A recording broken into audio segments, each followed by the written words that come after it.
Done. Good to go? Yes, good to go. Okay. Very good morning, everyone, and welcome back to the series of webinars which me, Kriti, and Vishal sir is doing.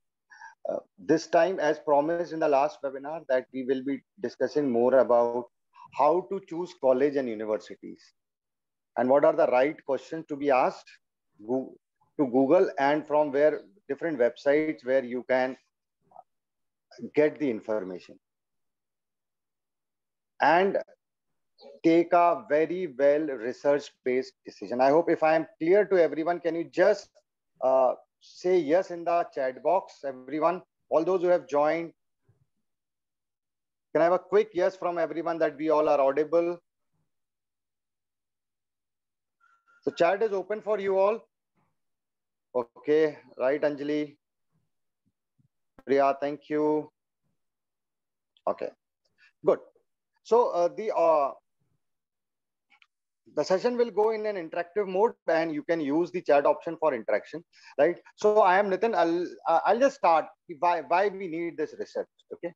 So instead of getting into the theory part of it, let me share a real life case with you, which the student is with me right now. So I'm just sharing his background. He is IIT JEE rank holder 580, electrical engineers from IIT BHU, working in a central government, whole India.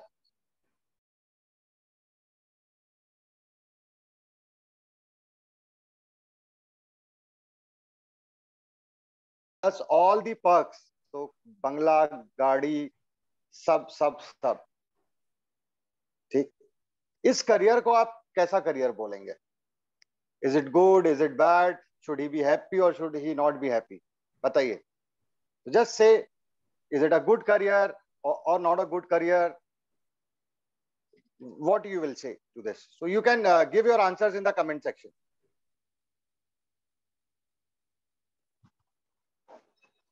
Is the case clear to everyone?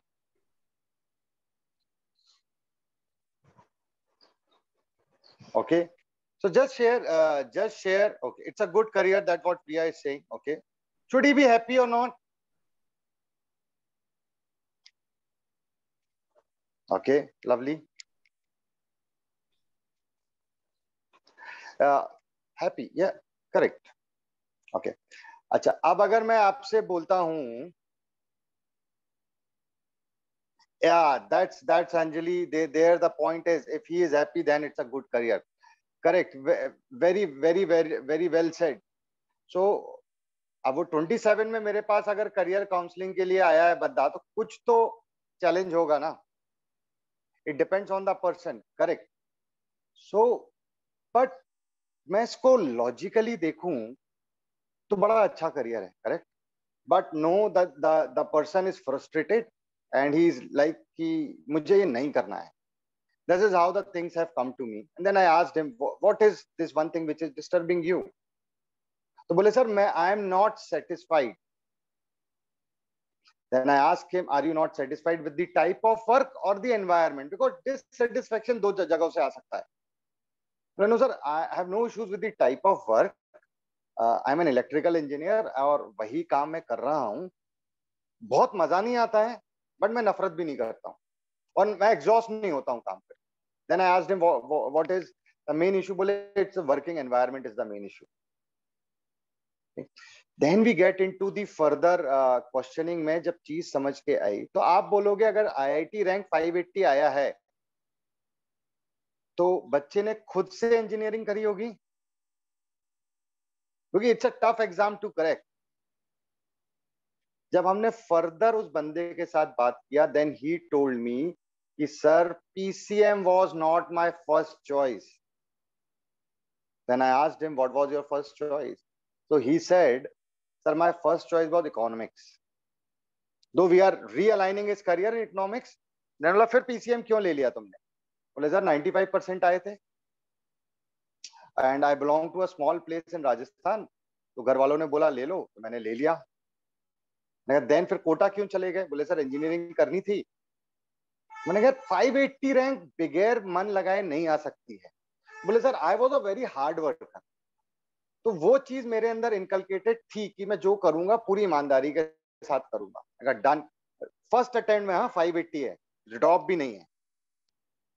मैंने बोला फिर IIT BHU से तुमने electrical क्यों किया? बोले sir मेरा एक सीनियर था जिससे मैंने पूछा, मुझे नहीं समझ में आ रहा था मैं क्या करूं। मैंने बोला what were the other options you had? तो he had an option of CS computer science in IIT Roorkee. तो मैंने कहा सीएस पसंद नहीं था? बोले ऐसा कुछ नहीं था सर, मेरे को तो इंजीनियरिंग करनी थी। ठीक, बट किसी सीनियर ने बोला, मैंने कर लिया। अनदर थिंग, मैंने कहा चल ये तो हो गया, आ गया आईआईटी की डिग्री, बहुत अच्छा, बट तूने पहला जॉब सेंट्रल गवर्नमेंट का क्यों लिया? बोले सर जहां मेरा पहला सिलेक्शन हुआ मैंने वहां ले लिया। You could have waited there, IIT degree इतनी अच्छी रैंक के साथ आपको कहीं पे भी जॉब मिल सकती थी। Why you take? बोले sir safety was my first parameter, कि सेंट्रल गवर्नमेंट की जॉब मिल रही है, मैं सेफ है फ्यूचर, बिकॉज बैकग्राउंड थोड़ा सा खराब। सो आपको ये उस बंदे के करियर डिसीजन मेकिंग के पैरामीटर समझ में आए? अब सारे पैरामीटर्स में ही डिडंट हैड एनी से, ना उसने कोई रिसर्च किया, ना उसने कोई चीज बनाई, बस करता चल। And see at the age of 27 now he is struggling. दो एक बैकअप है, सब कुछ है, वो रीअलाइन कर लेगा। Now he is doing some courses in economics at 1.5-2 years, वो अपनी पसंदीदा फील्ड में चला जाएगा। बट अगर इस बंदे को टाइमली गाइडेंस मिल जाता और एक प्रॉपर डिटेल रिसर्च होता, तो आज उसका करियर में सबसे ज्यादा एडवांटेज क्या मिलता उसको? Can anyone tell me? तो रिसर्च आज हम जो 27 साल में कर रहे हैं, उसके 6 साल के करियर के बाद अगर ये रिसर्च वो बंदा 10th 11th या 12th में कर लेता तो उसको क्या बेनिफिट मिलता था? So I just want your answers here, कि क्या एडवांटेज उस बंदे को मिलता? Absolutely right, exact right Shreya. And उस बंदे के जीवन के 6-7 साल बच जाते। एंड मैंने आज बेटा फ्रस्ट्रेशन कब से आना चालू हुआ? बोले sir first year of job से फ्रस्ट्रेशन आने लगी थी। So today what you are going to learn about the colleges today, हमने करियर प्लानिंग पे ऑलरेडी पिछले सेशन में बात कर लिया। सेकंड प्रॉब्लम होता है सही कॉलेज चुनना, सही कोर्स चुनना, सही कंट्री चुनना, सही टाइम पे चुनना, सही बजट पे चुनना। करेक्ट। सो जो आज का सेशन जो आपके जीवन में सबसे ज्यादा फायदा लेके आएगा, वो आपके जीवन के 7-8 साल बचा देगा। Right. So I hand over to Kriti ma'am, and Kriti ma'am will discuss mainly today about the college selection procedure, the course selection. Right, Kriti ma'am? बिल्कुल, thank you Nitin ji. Okay, so over to you all. Pay attention और अपने जीवन के 6-7 साल बचाइए। All the best. Thank you Nitin ji for giving that perspective. ये गलती अक्सर बच्चों के साथ होती है, जैसे कि आपने एग्जांपल दिया, ऐसे स्टूडेंट्स हम हर साल देखते हैं जो फ्रेंड्स के इन्फ्लुएंस में, फैमिली के इन्फ्लुएंसेस में डिसीजन लेते हैं, and they are unable to make decisions basis what they want to do. So I'll just share my screen to talk about how students should do the research. Nitin ji एक बार confirm करिएगा मेरा screen visible है क्या? Yes ma'am, visible है। Great, fantastic. So सबसे पहला important factor होता है कि how should you start thinking.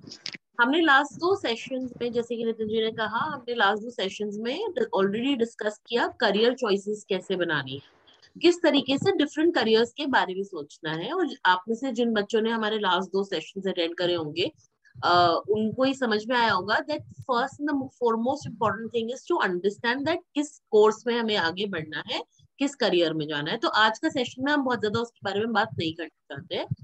आप में से जिन बच्चों ने वो सेशंस अटेंड नहीं करे हैं, they are available on our YouTube channels. हम यूट्यूब चैनल्स के लिंक्स आपको भी चैट में शेयर कर देंगे, तो you can go and see those videos on the YouTube.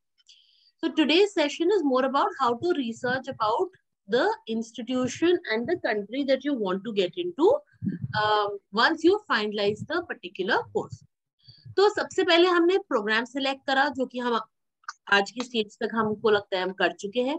उसके बाद हमें समझना है कि हमारे बजट्स क्या हैं, हम कहाँ कंफर्टेबल हैं. उसके बाद हमें किस कंट्री में जाना है. और मैं कंट्री का सवाल इसलिए बोल रही हूँ कि मैं आज की तारीख में ये बहुत बड़ा ट्रेंड है कि हमें अब्रॉड पढ़ने जाना है, बिना सोचे समझे पढ़ने जाना है, क्योंकि सब जा रहे हैं इसलिए जाना है. तो it is very important to understand कि मुझे इंडिया में पढ़ना है तो मेरे ऑप्शंस क्या है, और अगर मुझे अब्रॉड जाना है तो मेरे ऑप्शंस क्या है, और दोनों में ही मुझे क्या मिलेगा और क्या नहीं मिलेगा, और what is exactly that I want to achieve, where will I get that, that is very important. and इसीलिए सवाल पूछना अपने आप से बहुत जरूरी है इस नतीजे पे पहुंचने से पहले कि मुझे इंडिया में पढ़ना है या मुझे बाहर जाना. then understand your eligible requirements. आप उस पर्टिकुलर कंट्री के लिए, उस पर्टिकुलर कोर्स के लिए, उस पर्टिकुलर यूनिवर्सिटी के लिए एलिजिबल है या नहीं है, और नहीं है तो आपको क्या करना है. और उसके बाद आप यूनिवर्सिटीज कैसे सिलेक्ट करेंगे जिस भी कंट्री में आपने सोचा है आप पढ़ेंगे, चाहे वो इंडिया है और चाहे वो कोई भी बाहर की यूनिवर्सिटी है. ना अगर मैं बजट की बात करूं तो यहाँ पे मैंने एक स्नैपशॉट दिया है ऑलमोस्ट पूरे ग्लोब का, कि अगर आप किसी भी पार्ट ऑफ द वर्ल्ड में पढ़ना चाहते हैं तो रफली आपके एक्सपेंसेस क्या होंगे. Now this is very important two factor in, because हम देखते हैं कि कितनी बार बच्चे हमारे पास आते हैं और वो बोलते हैं कि हमें यहाँ पढ़ने जाना है, हमें यूएस जाना है, हमें यूके जाना है, बट फाइनेंशियल प्लानिंग नहीं हुई होती. तो अगर आपको जहां भी पढ़ना है, एक आपके पास एक मोटे रूप में एक अंडरस्टैंडिंग होनी चाहिए कि अगर हमें इस पर्टिकुलर कंट्री में पढ़ने जाना है तो broadly this is the kind of money that I have to start planning, and the family will have to start factoring in that kind of money. And definitely scholarships और part time work वो सब से हम additional money gather कर सकते हैं, लेकिन ये बेसिक एक फ्रेमवर्क आपको अपने दिमाग में रखना चाहिए. और इसलिए स्लाइड पे मैंने यहाँ पर ऑलमोस्ट हर प्रोमिनेंट कंट्री का इंक्लूडिंग इंडिया एक broad fees structure in terms of tuition fees and living expenses जो आपके होंगे वो मैंने यहाँ पे फैक्टर इन किए हैं. If there are any questions, you can keep putting them on the chat box and we will try to take as many questions as possible. अब सवाल उठता है कि हमें कौन सी कंट्री सिलेक्ट करनी चाहिए और किस बेसिस पे सिलेक्ट करनी चाहिए.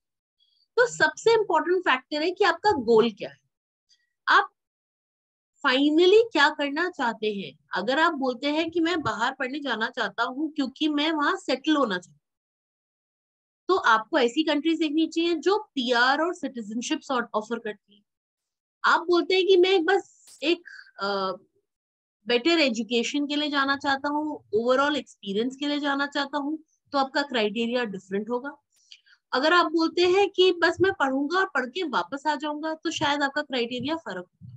सो इट इज वेरी इंपॉर्टेंट कि हर बच्चे को अपना गोल पता. मैं इंडिया से पढ़ रहा हूँ तो क्यों पढ़ रहा हूँ, और इंडिया मुझे क्या ऑफर कर सकता है, और अगर मैं बाहर जाना चाहता हूँ या चाहती हूँ तो मेरा गोल क्या है, और उस गोल को मैं किन कंट्रीज में अचीव कर पाऊंगा is very important to understand. Course choice, इसके ऊपर मैं नेक्स्ट स्लाइड में बात करूंगी कि different countries offer a different ecosystem for different courses. For example, अगर इंडिया में हमें इंजीनियरिंग करनी, स्पेशली सॉफ्टवेयर इंजीनियरिंग, तो हमारी नेचुरली हमारे दिमाग में आएगा कि बैंगलोर, हैदराबाद, पुणे, ये ऐसी सिटीज है जहां पर इंडस्ट्री, सॉफ्टवेयर इंडस्ट्री सबसे ज्यादा प्रेजेंट है. तो अगर हमें कॉलेज वहां मिलता है तो शायद हमारे लिए जॉब लगना काफी आसान होगा.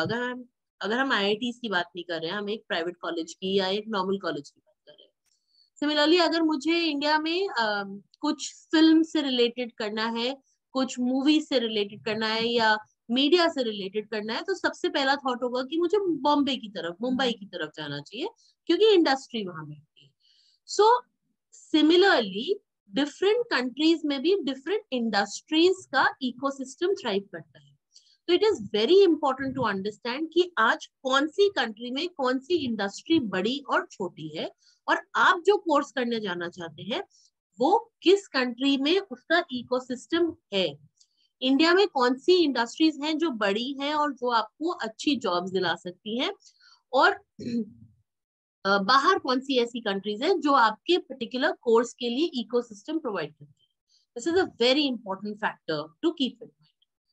The third is the budget allocation, जिसके ऊपर हमने ऑलरेडी बात करी कि हमारे बजट क्या, उस हिसाब से हमें कौन सी कंट्रीज चूज करनी है.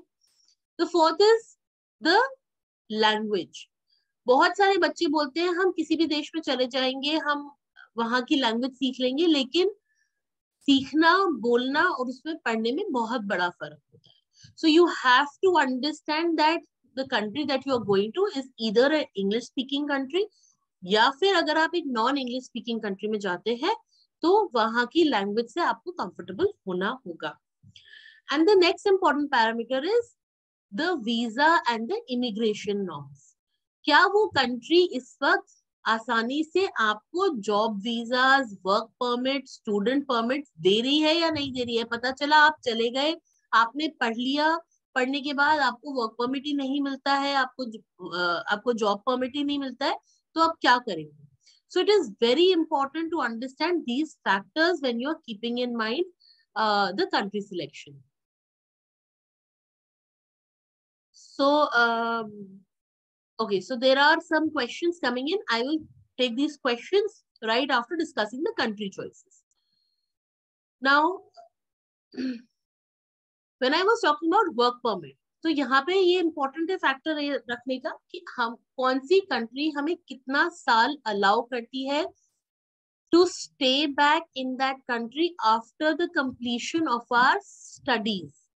So this is called post study work permit, जिसे हम stay back भी बोलते हैं, कि जब हमारी पढ़ाई कंप्लीट हो जाती है तो हम कितना ड्यूरेशन उस कंट्री में रुक सकते हैं अगर हमें तब तक जॉब नहीं मिला है, to look for our job and take up a part time. क्योंकि जिस दिन हमें फुल टाइम जॉब मिल जाएगा तब तो हम वर्क परमिट में आ जाएंगे, और जब तक हमारा पढ़ाई चल रही है तब तक हम स्टडी परमिट पर है.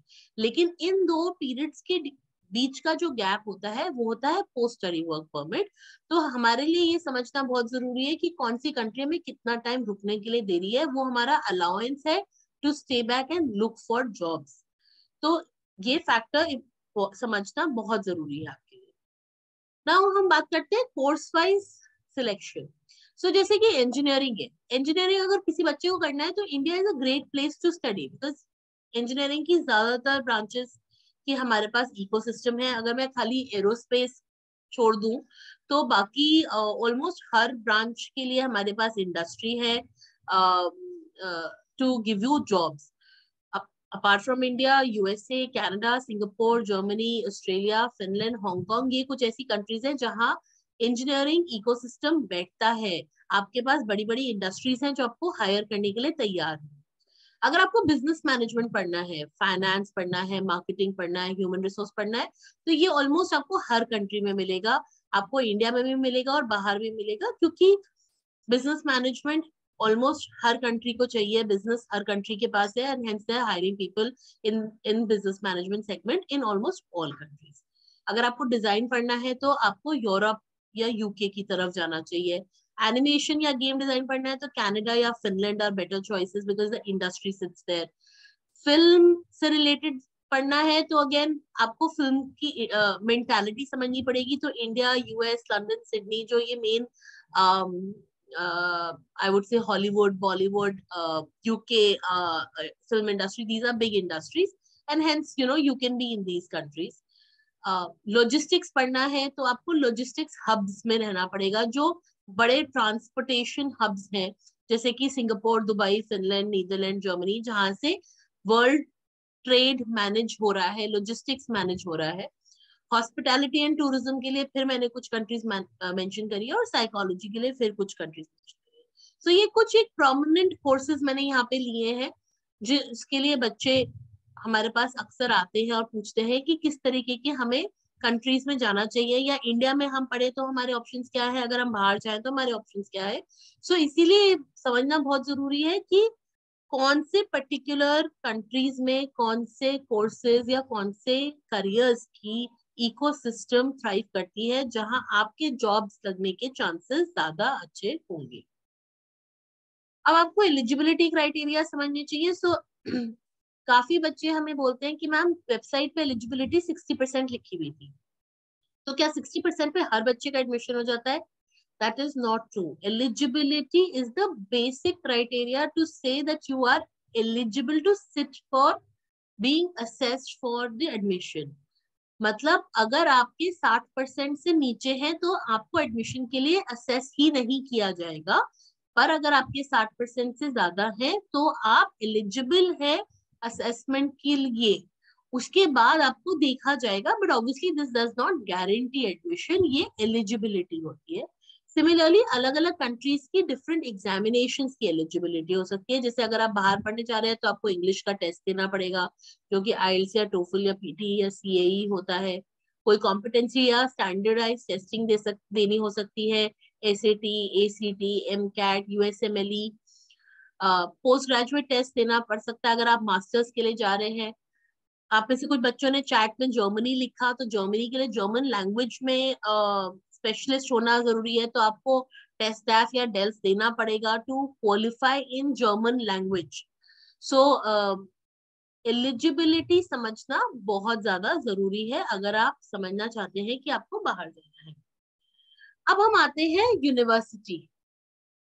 हमने सबसे पहले समझा कि हमें किस कोर्स में पढ़ना है, उसके बाद हमने समझा कि हम कौन सी कंट्री में पढ़ना चाहते हैं, हम इंडिया में पढ़ना चाहते हैं या हम बाहर पढ़ना चाहते हैं, और अगर हम बाहर पढ़ना चाहते हैं तो हम किस कंट्री में पढ़ना चाहते हैं। अब तीसरा सवाल आता है कि मैं किस यूनिवर्सिटी में पढ़ना चाहती हूँ। सो कुछ इंपॉर्टेंट फैक्टर्स हैं जो कि बच्चों को समझने चाहिए। अभी नितिन जी ने एक स्टूडेंट का एग्जाम्पल दिया जो आईआईटी से पास आउट थे और उन्होंने किसी भी तरीके की रिसर्च नहीं करी। अभी मैं एक और एग्जांपल देती हूँ। अभी कल ही मेरे पास एक स्टूडेंट आई थी, वो 1 साल से क्राइस्ट यूनिवर्सिटी के लिए प्रिपेयर कर रही है, Christ university Bangalore. And every time वो मेरे पास आती थी, वो मुझे बोलती थी कि मैम मुझे खाली क्राइस्ट जाना है और मुझे तो वहीं पढ़ना है। अब वो कल जब मेरे पास आई तो उसका क्राइस्ट यूनिवर्सिटी बैंगलोर में एडमिशन हो गया है, मेन कैंपस में एडमिशन हो गया है, पर वो मुझे बोली मुझे नहीं जाना, और मैंने कहीं के भी और फॉर्म्स नहीं भरे क्योंकि लास्ट 1 साल से तो बस मैं यही सोच रही थी कि मुझे क्राइस्ट जाना। और जब मैंने उससे पूछा कि क्यों, मतलब ऐसा क्यों था कि तुमने कहीं और का फॉर्म नहीं भरा, जब मैं तुम्हें बोल रही थी कि और जगह के फॉर्म भरो, रिसर्च करो, तो शी सेड कि मेरे 2 जो बेस्ट फ्रेंड्स है वो क्राइस्ट जाना चाहते थे क्योंकि उनके घर में बड़े उनके भाई बहन क्राइस्ट गए हुए थे। तो मैंने भी सोचा मैं भी उनके साथ क्राइस्ट चली जाऊंगी। अब हम तीनों का एडमिशन क्राइस्ट में हो गया, और जब मैं फीस पे करने के लिए और फॉर्मेलिटीज के लिए क्राइस्ट कैंपस मैंने विजिट करा, तो मुझे जाके वहां समझ में आया कि this is not where I want to be. यहाँ तो जिस तरीके से पढ़ाया जा रहा है मैं पढ़ना चाहती ही नहीं हूँ, जो कराया जा रहा है वो मैं करना चाहती नहीं हूँ। तो अब वो स्टूडेंट एक ऐसे सिचुएशन में है जहां या तो उसको 1 साल वेस्ट करना पड़ेगा, और या फिर उसको कहीं ऐसी जगह एडमिशन लेना पड़ेगा जो शायद उसके पोटेंशियल को जस्टिफाई ना करे, क्योंकि अब ज्यादातर जगह एडमिशंस क्लोज हो चुके हैं। सो that is why it is very important कि आप अपनी टाइम से रिसर्च करें आप किस तरीके की यूनिवर्सिटीज में अप्लाई करना चाहते हैं। So geographical location within the country is very important. जैसे कि मैंने बोला कि अगर आप सॉफ्टवेयर पढ़ना चाहते हैं तो शायद आप साउथ इंडिया की तरफ लीन करेंगे। सिमिलरली आप अगर बाहर भी जाना चाहते हैं तो वहां आप बड़े शहर में रहना चाहते हैं, छोटे शहर में रहना चाहते हैं, इंडस्ट्री किस तरीके के शहरों में है, आपको ये रिसर्च करना बहुत जरूरी है। इंटरनेशनल स्टूडेंट मिक्स क्या है, अगर आप बाहर जा रहे हैं तो ये फैक्टर आपको समझना जरूरी है कि क्या वहां पर इंटरनेशनल स्टूडेंट्स भी रहते हैं कि नहीं रहते हैं। कहीं ऐसा तो नहीं है कि आप खाली लोकल सिटीजन्स के साथ ही पढ़ रहे हो और वहां पे इंटरनेशनल स्टूडेंट मिक्स है ही नहीं। Faculty is a very important parameter for you to research on. Her university की वेबसाइट में आज की तारीख में उनके मेन फैकल्टीज, जो उनके टॉप फैकल्टीज होते हैं, उनके मेंशंस होते हैं, उनके एकेडमिक रिकॉर्ड्स होते हैं। एंड ये मेरा रिक्वेस्ट है कि आप लोग जब अपनी यूनिवर्सिटीज की लिस्ट बनाएं तो यूनिवर्सिटीज की लिस्ट के टाइम पे फैकल्टीज के ऊपर जरूर ध्यान दें। आज की तारीख में बहुत सारी ऐसी इंडियन यूनिवर्सिटीज है जहाँ कोई जितनी टॉप फैकल्टीज है वो पीएचडी तक नहीं है, वो पुराने स्टूडेंट पास आउट्स हैं। तो it is very important to know कि आप जहाँ पढ़ने जा रहे हैं वहां पढ़ा कौन रहा है, अच्छी फैकल्टी है कि नहीं है, उनका रिसर्च एक्सपीरियंस है कि नहीं है, उनका ग्लोबल एक्सपीरियंस है कि नहीं है, वो किस तरीके के पुराने इंस्टीट्यूशंस में पढ़ा चुके हैं, very important to keep. Placement records, इसके बारे में डेफिनेटली आज की तारीख में हर बच्चा बात कर रहा है कि प्लेसमेंट्स क्या है। इंडियन यूनिवर्सिटीज आपको प्लेसमेंट रिकॉर्ड्स डेफिनेटली अपनी वेबसाइट पे पब्लिश करती हैं, ग्लोबल यूनिवर्सिटीज नहीं करती हैं। So there are ways to go on the website to find out more about the placement statistics, but it is an important criteria to keep in mind. Another very important criteria जो आपको दिमाग में रखना चाहिए वो है focus on your program. एक होता है कि यूनिवर्सिटी की रैंकिंग बहुत अच्छी है, ओवरऑल यूनिवर्सिटी बहुत अच्छी वेल नोन है, पर आपका program is just one of the program in that university, और उस यूनिवर्सिटी का आपके प्रोग्राम पे कोई फोकस नहीं है। तो isn't it better to go to a university जो शायद रैंकिंग में 2 नीचे हो या 3 नीचे हो, लेकिन आपका प्रोग्राम उस यूनिवर्सिटी का मेन फोकस प्रोग्राम, तो वो अपनी बेस्ट रिसोर्सेज यूज कर रहे हैं आपके program. So it is very important कि आप ये समझें कि आप जिस प्रोग्राम में पढ़ने जाना चाह रहे हैं, आप जिस कोर्स में पढ़ने जाना चाह रहे हैं, वो उस यूनिवर्सिटी का मेन प्रोग्राम है या नहीं है। The next important criteria is उस यूनिवर्सिटी का फोकस इंडस्ट्री की तरफ ज्यादा है या रिसर्च की तरफ। और ये बहुत इंपॉर्टेंट इसलिए है आपके लिए समझना, क्योंकि जो नॉर्मल रैंकिंग्स है जिसके ऊपर अब मैं नेक्स्ट 2 मिनट में बात करने वाली हूँ, उनमें रिसर्च कंपोनेंट बहुत हाई होता है। तो अगर आप आगे चल के अपने करियर में रिसर्च लेना चाहते हैं तो उस रैंकिंग का आपके लिए इम्पोर्टेंट फैक्टर इन होना इम्पोर्टेंट है। लेकिन अगर वो यूनिवर्सिटी खाली रिसर्च की वजह से रैंकिंग में ऊपर है और आपको रिसर्च में जाना नहीं है, आपको कोर्स कंप्लीट करके जॉब करनी है, तो शायद वो फैक्टर आपके लिए इम्पोर्टेंट बिल्कुल नहीं है।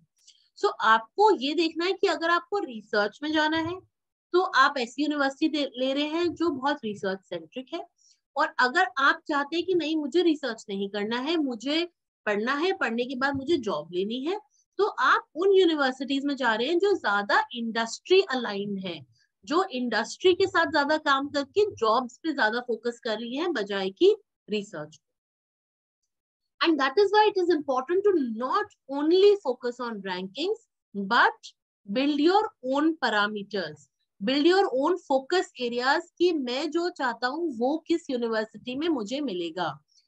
So एक स्नैपशॉट है जो कि रैंकिंग्स खुद एक डिस्क्लेमर देती है कि हर रैंकिंग के पैरामीटर्स फर्क हो सकते हैं, और इसीलिए काफी आप लोग आपके हमसे बोलते भी हैं कि मैम एक पर्टिकुलर रैंकिंग में तो एक यूनिवर्सिटी बहुत हाई रैंक करी थी, दूसरे में कम रैंक करी थी, क्योंकि हर रैंकिंग के डिफरेंट पैरामीटर्स होते हैं जो कि आपको समझने पड़ेंगे जब आप रैंकिंग्स को देख रहे हैं। मैं कुछ रैंकिंग के पैरामीटर्स डिस्कस कर रही हूँ। ये क्यूएस वर्ल्ड यूनिवर्सिटी रैंकिंग है जो कि वर्ल्ड की सारी टॉप यूनिवर्सिटीज को रैंक करती है। अब अगर इनके पैरामीटर्स को हम समझे कि किन बेसिस पे ये यूनिवर्सिटीज को रैंक प्रोवाइड कर रही है, तो एकेडमिक रेप्यूटेशन का basis is 40%. Now reputation is a very open-ended word. Reputation का मतलब होता है कि हमारा परसेप्शन क्या है उस यूनिवर्सिटी के बारे में। तो ये परसेप्शन को 40% वेटेज दे रहे हैं, आपको ये समझना पड़ेगा। Employer reputation, faculty student ratio, citations per faculty मतलब research, international faculty ratio, international student ratio, इन फैक्टर्स के बेसिस पे रैंकिंग दी गई है। तो अगर आप प्लेसमेंट देखने जा रहे हैं और आप चाह रहे हैं कि मैं इस यूनिवर्सिटी में इसलिए जा रहा हूँ क्योंकि मुझे प्लेसमेंट मिल जाए, तो अगर आप देखें इस रैंकिंग में प्लेसमेंट की कोई वैल्यू नहीं है। Not even 5% has been contributed to these rankings. So will this ranking be a true indicator कि वो यूनिवर्सिटी कितनी अच्छी या खराब है आपको प्लेसमेंट दिलाने के लिए? मेरा जवाब है ना। आई डोंट नो आपका जवाब क्या होगा, राइट? सिमिलरली मैं एक और रैंकिंग पिक करती हूँ जो कि है Times university higher ranking. India में भी बहुत पॉपुलर है ये और ग्लोबली भी बहुत पॉपुलर है। अब अगर हम इनके देखें तो इनका main focus is on research, citation, research influence को 30% इन्होंने वेटेज दी है। टीचर एंड लर्निंग एनवायरनमेंट को 30% वेटेज दी है. Again another research volume, income and reputation को उन्होंने फिर से 30% वेटेज दी है.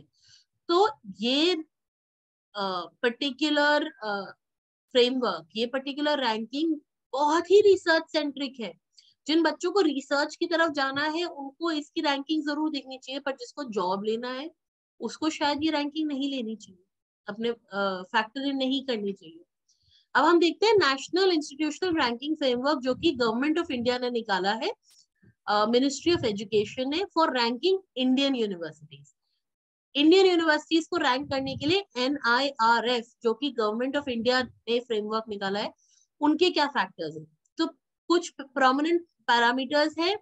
टीचर लर्निंग एंड रिसोर्सेज, जिसमें कि अगेन वो डॉक्टरल टीचर्स देख रहे हैं, PhD कंबाइंड फैक्टर्स देख रहे हैं. So again research focus. उसके बाद नेक्स्ट पैरामीटर जो उन्होंने लिया है वो again research and professional practice है. यहाँ पर अगर आप देखिए professional practice is something that they have factored in. So कुछ एक वेटेज में फर्स्ट टाइम देख रही हूँ on placement, right. Graduation outcomes which includes metric for number of PhD students and metric for university examinations. Again, there is no factor in for placements. Outreach and inclusivity. अगर आप यहाँ पर देखें कि कितना लोग कितने डिफरेंट एनवायरनमेंट से वहां पर आ रहे हैं, ये इंपॉर्टेंट एक फैक्टर है. और उसमें परसेप्शन रैंकिंग, अगर आप एक पॉइंट देखें, last point is perception ranking, which means again we are factoring in कि उस यूनिवर्सिटी के बारे में लोगों का परसेप्शन क्या है, right. And the last point is peer perception, बच्चों का परसेप्शन क्या है. सो हम यहाँ पर परसेप्शन के ऊपर वेटेज बहुत दे रहे हैं इन रैंकिंग्स में, जो कि एक क्वालिटेटिव असेसमेंट है, क्वांटिटेटिव नहीं है. तो the only point that I am trying to make here is कि rankings alone can not justify only the reason you go to a university. आपको अपनी रिसर्च करनी बहुत जरूरी है. आपको ये सवाल पूछने बहुत जरूरी है कि जो मैं करना चाहती हूँ या जो मैं करना चाहता हूँ वो मुझे कहाँ मिलेगा. और इन सभी सवालों के जवाब आपको यूनिवर्सिटी की वेबसाइट पे मिलते हैं. तो सही तरीका होगा कि पहले आप शुरुआत करें रैंकिंग से, वहां से आप टॉप 20, 30, 40, 50 यूनिवर्सिटीज के नाम निकालें. उसके बाद अपने गोल्स को एस्टेब्लिश करें कि मैं जॉब लेना चाहता हूँ, कि मैं रिसर्च करना चाहता हूँ, मैं इंडिया में पढ़ना चाहता हूँ, कि मैं बाहर पढ़ना चाहता हूँ, मैं बड़ी कंट्री में, बड़ी सिटी में पढ़ना चाहता हूँ कि छोटी सिटी में पढ़ना चाहता हूँ. मेरे गोल्स क्या हैं उनको आइडेंटिफाई करें. फैकल्टी कैसी है, इन चीजों के ऊपर रिसर्च करें यूनिवर्सिटी की वेबसाइट पे जाके. तो आप एक्चुअली सेटिस्फाइड होंगे अपनी यूनिवर्सिटी में जाकर जिसमें आप फाइनली जा रहे हो. So that is what I wanted to say. The last point which I want all of you to remember is that no university can guarantee success. Success lies within you. Careers are not successful, people are successful. And इसका एक classic example है जो नितिन जी ने भी थोड़ी देर पहले बात करी कि IIT जाकर भी वो बच्चा खुश नहीं है. He is wanting to change the course. So उसको सक्सेस नहीं मिली है. So it is very important कि आप ये समझें कि आप जिस रास्ते पे चल रहे हैं वो रास्ता आपके लिए वेल डिफाइंड है और आपके हिसाब से बना है. तो इस लाइन को प्लीज जरूर याद रखें एक मंत्र की तरह. Now I'll take some questions that are there on the chat box. So what are the eligible criteria required to study in Australia or UK? So Australia और यूके के लिए एलिजिबिलिटी, एकेडमिक एलिजिबिलिटी 60% है. जैसे कि मैंने बोला कि all across the globe 60% होती है एलिजिबिलिटी. अपार्ट फ्रॉम दैट आपको एक इंग्लिश का असेसमेंट देना पड़ेगा विच इज आइल्स या टोफल या पीटी, कोई भी एक इंग्लिश का असेसमेंट देना पड़ेगा. And then specific program based eligibilities हो सकती है. ब्रॉडली एलिजिबिलिटीज ये दो ही है. बाकी प्रोग्राम स्पेसिफिक एलिजिबिलिटीज हो सकती है depending on the program that you are going into. So if you want more information, you can text me and I will share program specific eligibilities also. Now there are questions on studying in Germany is free. Yes, so studying in Germany is free at the public universities. Germany में दो तरीके की universities हैं, public and private. Public universities में the tuition fees is zero. They only charge you an annual 50,000 rupees for maintenance of your program. बाकी tuition fees कुछ भी नहीं है, इसलिए हमने फ्री लिखा है. हाँ, अगर आप प्राइवेट यूनिवर्सिटी से पढ़ने जाते हैं तो definitely there is a tuition fees. There's another question coming on Korea. Yes, you can study in Korea, but you have to understand that Korea is one country which has strong emphasis on their language. So you will have to be proficient in Korean language. That is one thing. Similarly, अगर आप Germany पढ़ना जाना चाहते हैं तो visa के लिए German language is a mandatory requirement. आपको कम से कम B2 क्वालिफाई करना पड़ेगा. A1, A2, B1, B2 ये 4 लेवल्स आपको क्वालिफाई करने पड़ेंगे जर्मनी जाने के लिए. सिमिलरली कोरिया जाने के लिए आपको वीजा पॉइंट ऑफ व्यू से कोरियन आना जरूरी नहीं है, पर वहां पर एडमिशन लेने के लिए या किसी भी सेगमेंट में काम करने के लिए आपको कोरियन लैंग्वेज में प्रोफिशिएंट होना पड़ेगा. And prominent industry that sits in Korea is again engineering. Science and engineering are the prominent industries that sits in Korea. तो अगर आप साइंस या engineering पढ़ने की सोच रहे हैं तो I think आप कोरिया जाने का सोच सकते हैं. Otherwise you will have to think why you want to go to Korea. अगर आप कोरियन म्यूजिक या फिल्म से इन्फ्लुएंस होके जा रहे हैं तो please rethink, because I know Korean music and films have become a rage in your generation. बट आपको एक बार सोचना चाहिए आप कोरिया पढ़ने क्यों जा रहे हैं, बिकॉज जितना आसान दिखता है कोरिया में सेटलमेंट उतना आसान नहीं है. Food and language are huge barriers there. So that were the questions. अगर आपके पास कुछ और क्वेश्चंस हैं तो I am happy to take them. Otherwise, I'll move on to the next segment with Vishal ji, who will be talking to you about how to research, what are the things to take care in mind. So over to you, Vishal sir.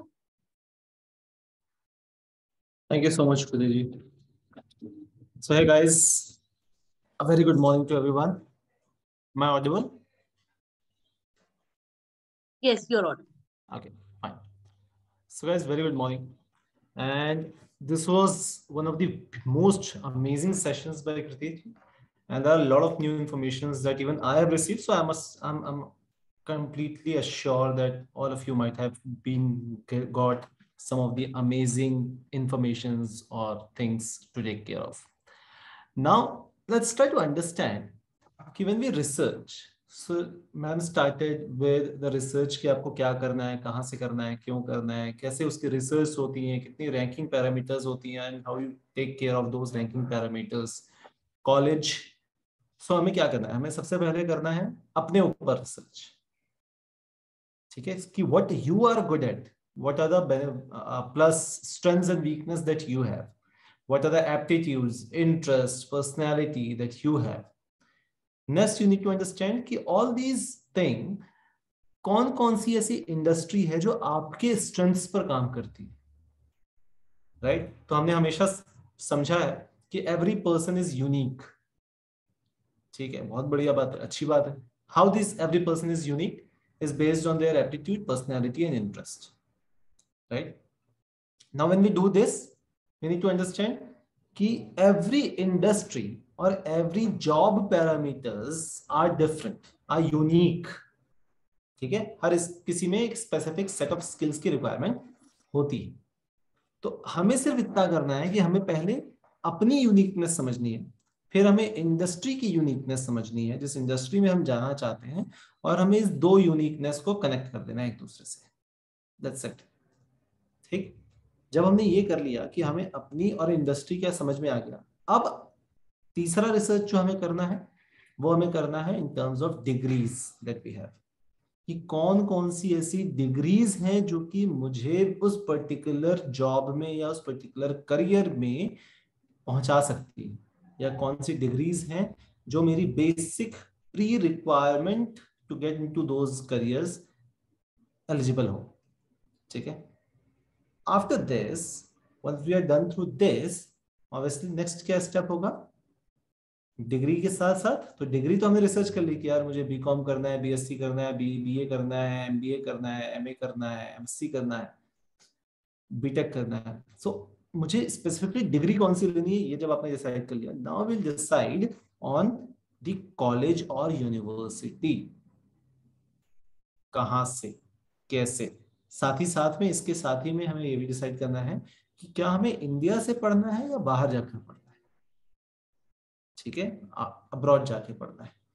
The research statistics or the process will be entirely, the process will be same, the method will be different obviously, but the process will be same, चाहे आप India से पढ़ना चाहते हो, चाहे आप BCA करना चाहते हो, बीकॉम करना चाहते हो, बीटेक करना चाहते हो, ये आपकी मर्जी है, but the process will be same, India से या अब्रॉड से, प्रोसेस सेम है, तरीका सेम है, आपकी यूनिकनेस के हिसाब से आपने डिसाइड करना है। Once you done this, I guess this would be very helpful.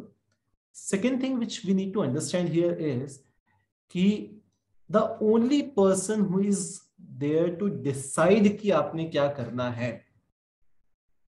that person should be you. Everyone around you is only there to help you to find out the ways to research. ठीक है, ultimately जो decision होना है वो आपका होना है, ultimately जो प्रोसेस वर्क जो करना है वो आपने करना है। In most of the cases people come to us and say कि सर मुझे बता दो कि मैं क्या कर लूं, कौन सी चीज अच्छी है। That's not how it works. So you need to ask questions like कि okay, now I'm sure कि I want to do these different things. मेरे पास ये 10 ऑप्शंस है, 10 ऑप्शंस में मुझे समझ नहीं आ रहा है कि स्पेसिफिकली कौन सी चीज में ज्यादा अच्छा स्कोप है। And that's where a counselor comes into picture to give you another scope of thought, जहां से आप समझ पाओ कि इन 10 में से ज्यादा बेटर अपॉर्चुनिटी क्या है। ऐसा नहीं है कि आप हमारे पास आओ और हम आपको बता दें कि अच्छा ये चीज अच्छी लग रही है, मुझे अच्छी लग रही है तो आपके लिए अच्छी होगी, तो ये ऐसे काम नहीं करता, right? So anytime when you ask a counselor कि what is a good thing that I want to do, you need to understand, you need to know कि आपकी क्या क्या बेसिक रिक्वायरमेंट्स क्या है।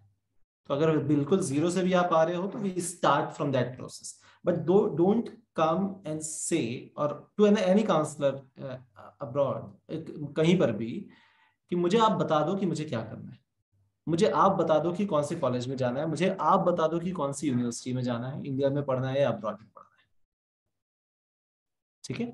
It has to be your decision, it has to be your research, so this is very important. So research से start करेंगे आपने, ठीक है, and then obviously we are there to help you out, जहां पर भी आपको कंफ्यूजन होता है, डाउट होता है, क्लैरिफिकेशंस की जरूरत होती है। If you are not able to follow the process by your own, if you are not able to understand okay, what are the basic requirements to get into, and now the second topic that I want to take care of is the Google. Generally क्या होता है ना कि हम Google पे search करते हैं कि top 10 careers through PCM, and we consider as कि अच्छा यही 10 हैं जो मुझे चाहिए थे। नहीं, ये नहीं करता, राइट? तो वो टॉप 10 किसके हिसाब से हैं ये आपको नहीं पता, तो जिसने भी वो आर्टिकल लिखा है उसके हिसाब से वो टॉप 10 है, आपके हिसाब से है क्या? That's a question that you need to think of. So you need to first find out top 100 careers from PCM, और इसके पहले भी हमने लास्ट सेशन में बात किया था about specific and non specific careers. So आपको ये समझना है कि आपको स्पेसिफिक में जाना है या नॉन स्पेसिफिक में जाना है, उसके हिसाब से फिर आप ये चीजें फाइंड आउट करने की कोशिश करते हो। सो जब आप वेबसाइट पे जाते हैं, जब भी हम वेबसाइट पे जाते हैं कि यार गूगल पे कैसे सर्च करेंगे, तो सिर्फ यही सर्च नहीं करना है। गूगल में जब आप सर्च करोगे आपको ऐसे बहुत सारे वेबसाइट्स मिलते हैं जो आपको बेसिक इंफॉर्मेशन बताते हैं। तो फॉर एग्जांपल आपको ये देखना है कि career in VFX designing let's say क्या होता है। विशाल सर मैं यहाँ इंटरप्ट करूंगा।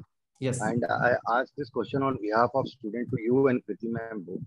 Which is a better platform to search, YouTube or Google? Because और बच्चे तो आजकल इंस्टा पे भी जाके सर्च करने लगे। Yes. तो ज्यादा ऑथेंटिक इंफॉर्मेशन मुझे कहाँ से मिलेगी? ओके, सी ऑथेंटिसिटी की अगर मैं बात करूं सर, तो ऑथेंटिक ऐसी कोई इंफॉर्मेशन नहीं है जहां पे आपको एकदम ऑथेंटिक इंफॉर्मेशन मिले, ऐसी कोई जगह नहीं।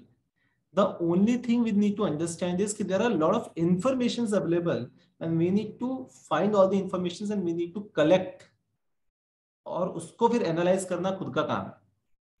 क्योंकि हर एनालिसिस जो कि इंटरनेट पर अवेलेबल है, that analysis is based on someone's perception over that particular career,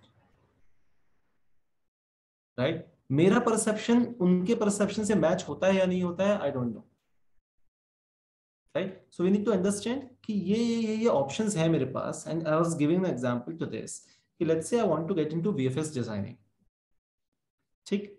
VFX designing मेरे हिसाब से it's a good career option because I have seen Avatar, I have seen Baahubali, I have scene Avengers, and I have seen कि okay ये सारी चीजें जो है ये VFX से बनाई गई है।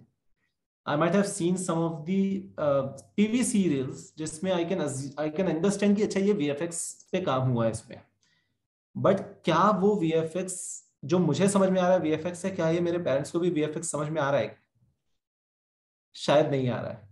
एंड देन यहाँ पे कॉन्फ्लिक्ट होता है बिटवीन स्टूडेंट एंड पेरेंट कि मुझे VFX पता है क्या होता है, पेरेंट को नहीं पता है। मैं बोल रहा हूँ VFX डिजाइनिंग में मुझे करियर बनाना है, पेरेंट बोल रहे हैं नहीं बनाना।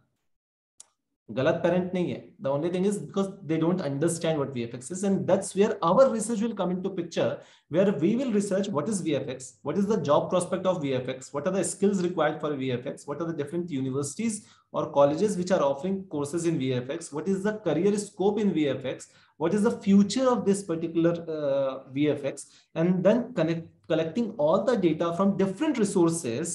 We need to find out, we need to structure this data and then we need to present it to our parents, because I understand कि parents का basic motto या basic objective ये होता है कि बच्चे का career अच्छा बन जाए, and if you can answer that with the what you want to do, if you can answer that particular question to your parent, there are high chances that they'll try to understand कि okay मेरा जो objective वो clear हो रहा है, so I can see कि इस particular field में एक अच्छा career scope है।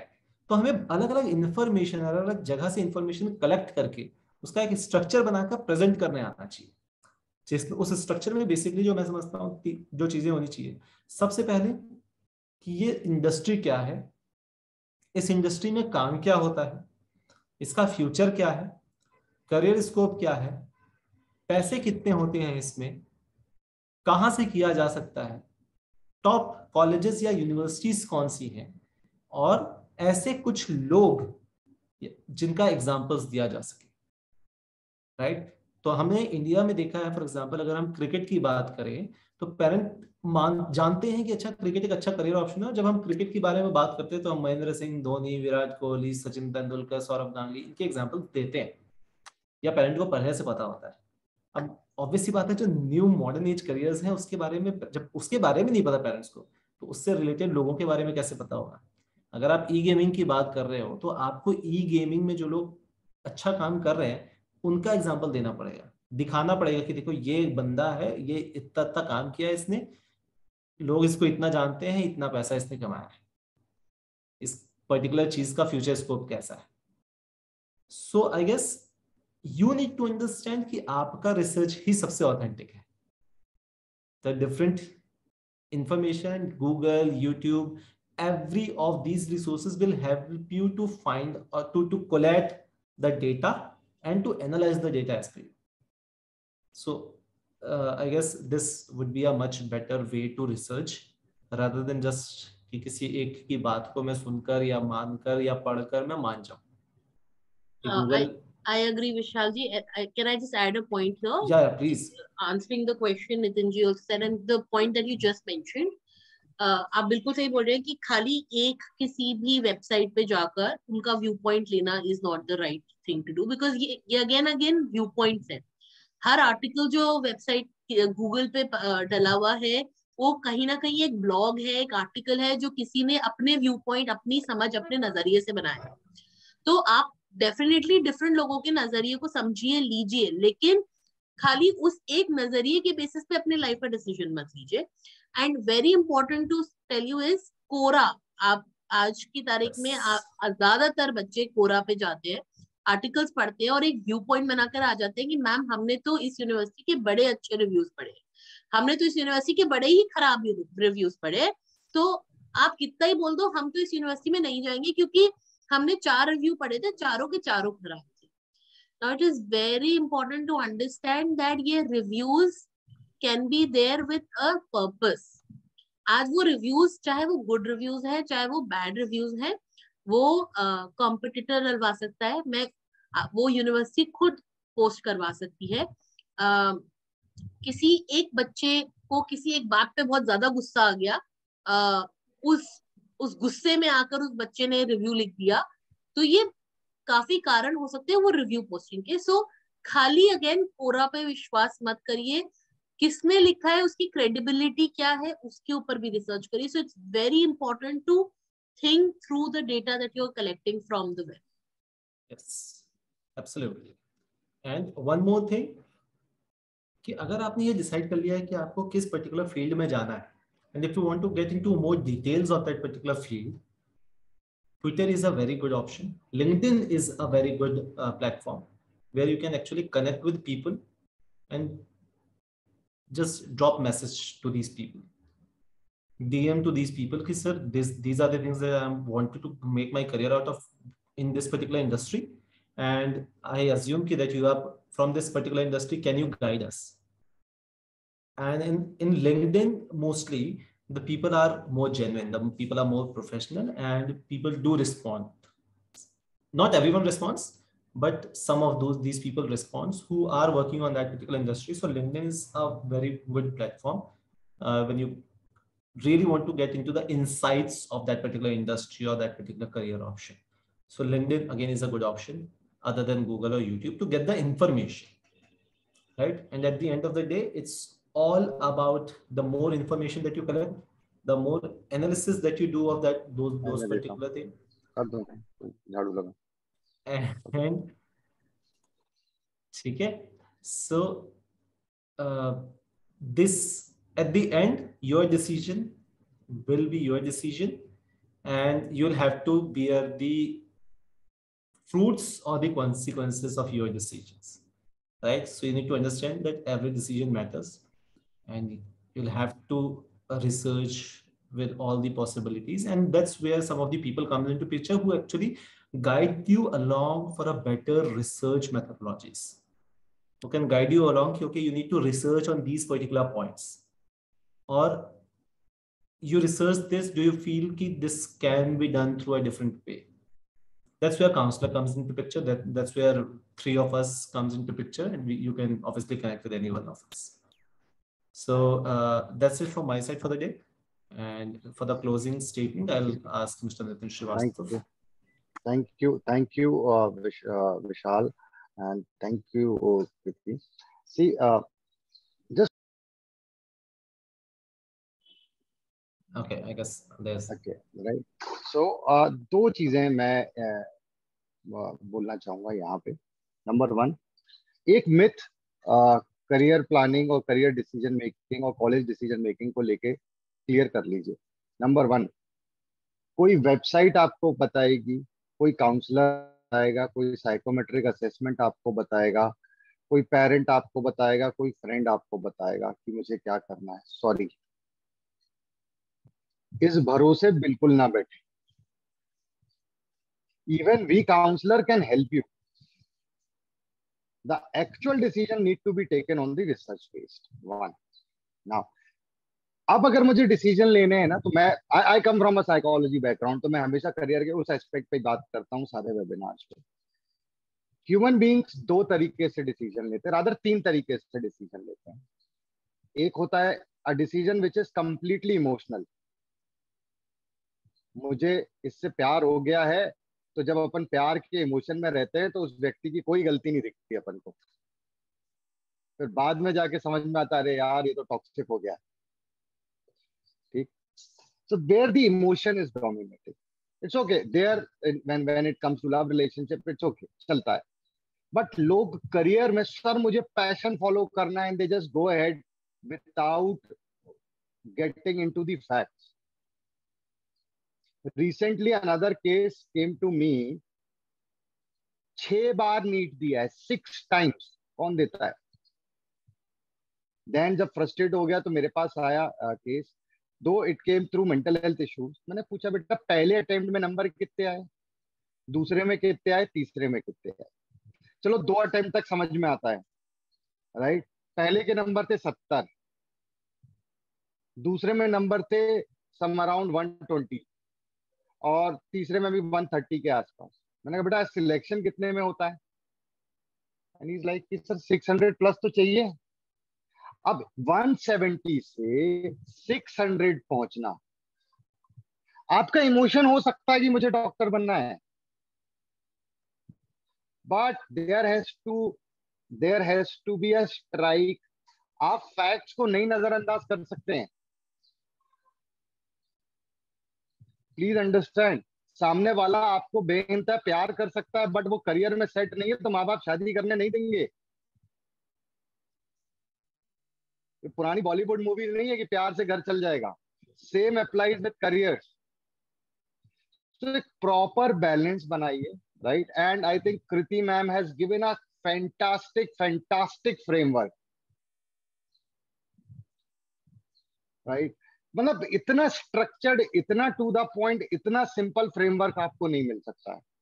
तो यूज दीज फ्रेमवर्क्स, ठीक? तो that's all from our and. Thank you Kriti ma'am, thanks a lot. Thanks Vishal. Specially I like कि अपनी यूनिकनेस को करियर की यूनिकनेस और इंडस्ट्री यूनिकनेस के साथ मैच करिए। ये एस्पेक्ट कंप्लीटली इग्नोर्ड हो जाता है, फिर बाद में जाके पता चलता है यार ये तो मैं नहीं चाह रहा था।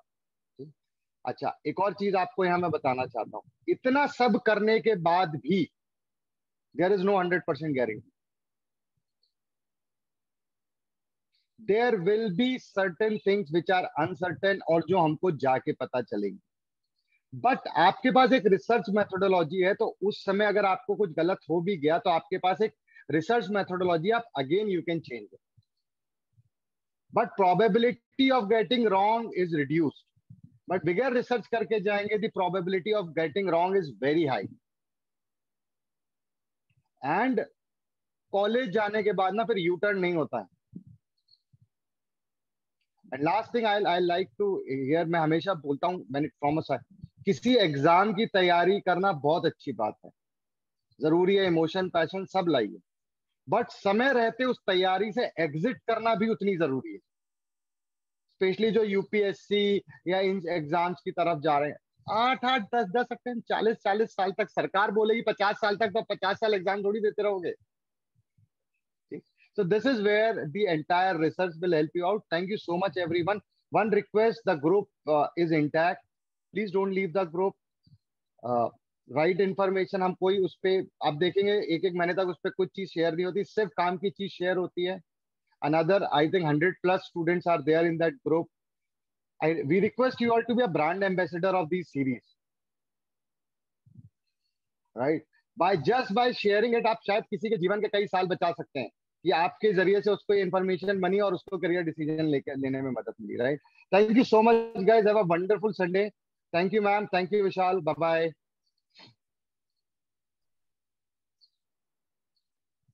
Bye guys. Stop. Thank you, Nasreen.